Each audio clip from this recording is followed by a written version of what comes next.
There we go, guys. We are back again for another fantastic conversation on Friday Night Counterattack. This week, because of Ramadan, we normally do our matchday previews on our podcast, but we've got a pre-recorded podcast for you regarding the Champions League showman of their era as well. So today, I'm going to be talking to you guys about Brentford against Manchester United for this weekend at the Gtech Stadium. Let's go. It's been a great international break for Manchester United as we've enjoyed seeing the Amad Diallo goal again and again and again and again. We've enjoyed seeing Kobbie Mainoo slander being basically ruined on social media again and again and again and again. Man of the match versus Belgium in a 2-2 draw. Absolute superstar. Superstar and showman. I can't wait to see more of Kobbie Mainoo in this game against Brentford. But yeah, I'm looking forward to seeing more about Erik Ten Hag and if he can get back into this top four race with Manchester United still out of the comfort zones, and I'm still really expecting them to get into the top four by the end of the season. It's worrying to see that we've actually waited so long, but the final crack is happening now. I'm looking forward to seeing more from Erik Ten Hag's plans for the rest of the season, because we're being linked with Southgate, Gary O'Neill, Ange Postecoglou. Every manager under the sun has been linked with Manchester United during this international break. Erik Ten Hag, you need to show the boys what is up with getting into this top four for Manchester United.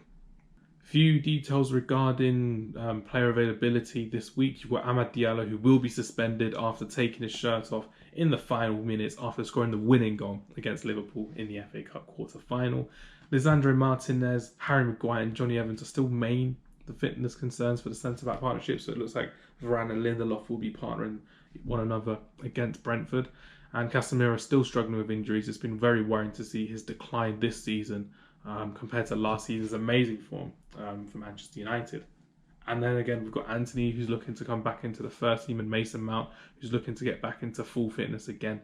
And I'm looking forward to seeing how this team sets up against Brentford. I was going to say Bournemouth, but Brentford. Let's go into the starting 11. My starting 11, I'd go for Andre Onana in goal, Diogo Dalot left back, centre backs of Rafael Varane, Victor Lindelof, and Aaron Wan-Bissaka at right back. Unless you want to put right back Diogo Dalot, left back Aaron Wan-Bissaka. I'm not sure how Ten Hag will do it, but personally stick with Diogo Dalot at right back because he's been shining there all season long. Apart from against Galatasaray, that was an awful game, Diogo. Then I'm looking at a midfield of Kobbie Mainoo and Scott McTominay at the base of midfield, with Alejandro Garnacho on the right, Marcus Rashford on the left, and of course Bruno Fernandes through the middle to partner Rasmus Højlund, who will be the main striker after coming off the bench of Denmark in the international break.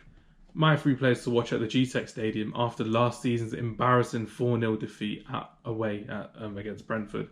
First things first, Victor Lindelof. I need to see this boy shine against Ivan Toney, who scored for England against Belgium in the international break.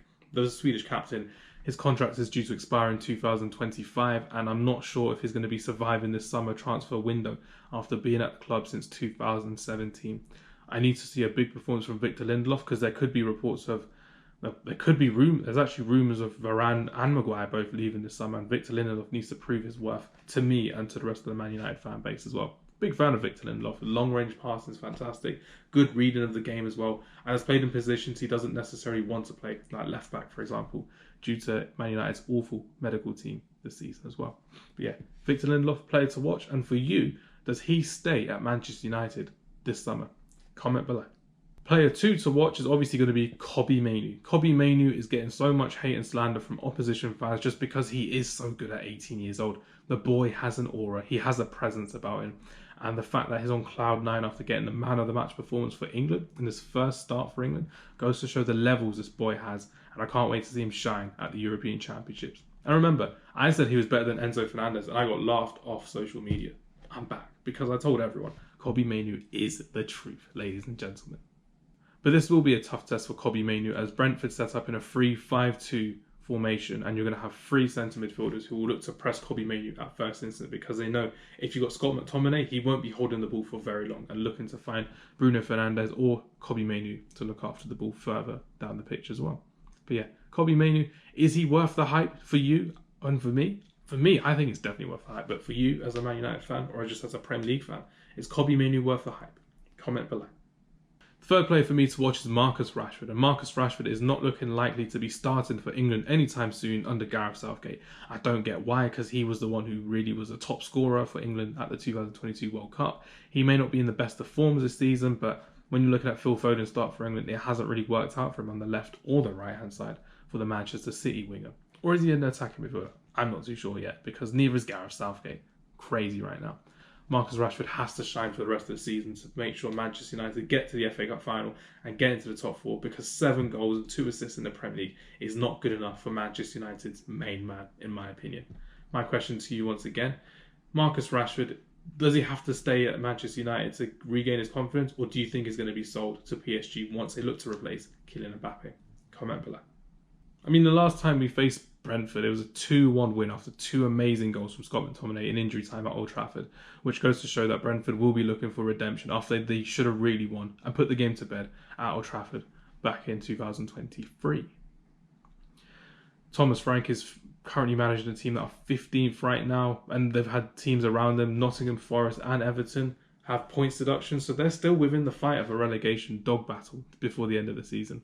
I'm really worried to see how they'll survive, and if they can survive, because Brandon Mbeumo is back in full fitness. Maybe he'll be starting with Ivan Toney up front, and you've got Sergio Reguilon, who is going to be suspended for the game as well.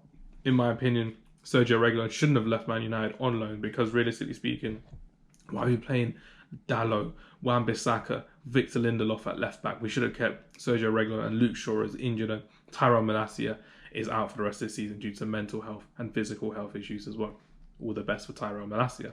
But yeah, my score prediction for the game is 2-2. I don't think Man United have enough quality this time around to beat Brentford. I think Brentford will look to be a lot more astute compared to the Old Trafford fixture back in 2023, and they'll want to get back their 4-0 revenge from last time as well, Manchester United. But in my opinion, I think it's going to be a straight shootout for 2-2. Maybe there'll be some magic from Bruno Fernandes and hopefully a last-minute goal from Marcus Rashford to get his confidence sky high once again before the end of the season.